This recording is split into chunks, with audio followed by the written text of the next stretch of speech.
Ano kasi tingnan basta. Tulog Oo. yata.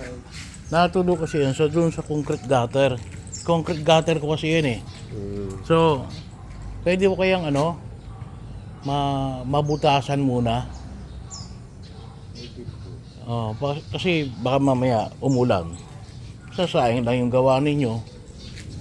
Tapos hindi mag-usap yung yan kasi yung ilalim may concrete gutter yan. Yang diyan banda, diyan sa medyo nakatago. Pero para masinsil na lang siguro ng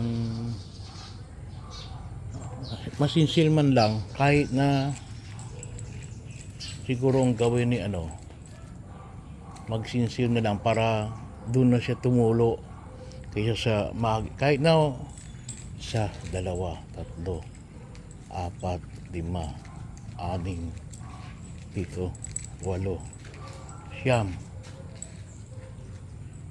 Dito po ang Dito na lang po ang butas. Kasi na yun eh, bubong na yun andun eh.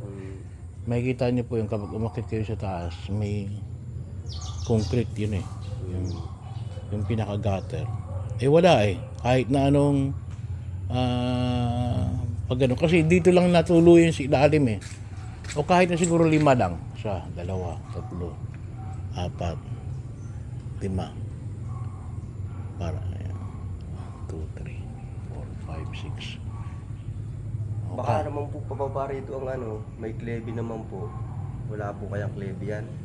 Hindi, may klebe yan sigurado. Kaya lang, ang problema kasi, nakikita kong problema, yung tubig nito, kasi ilan lang ang yan eh. Ang may butas niyan eh. Isa.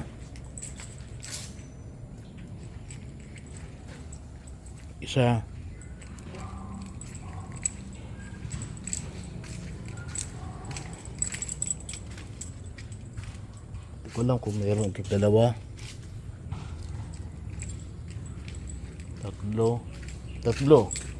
Hindi ko alam dito kung mayroon ito. Wala.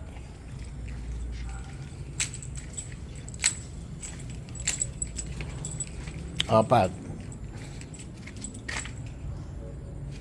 Yan, apat yan. Kaya lang, ibig sabihin, ang problema kasi, kapag malakas ang tubig, hindi niya kayang ibuhos lahat. Kaya ang pangyayari, tumatagal doon sa itaas. Pag tumagal doon sa itaas, anong mangyayari? Hindi, mapupuno.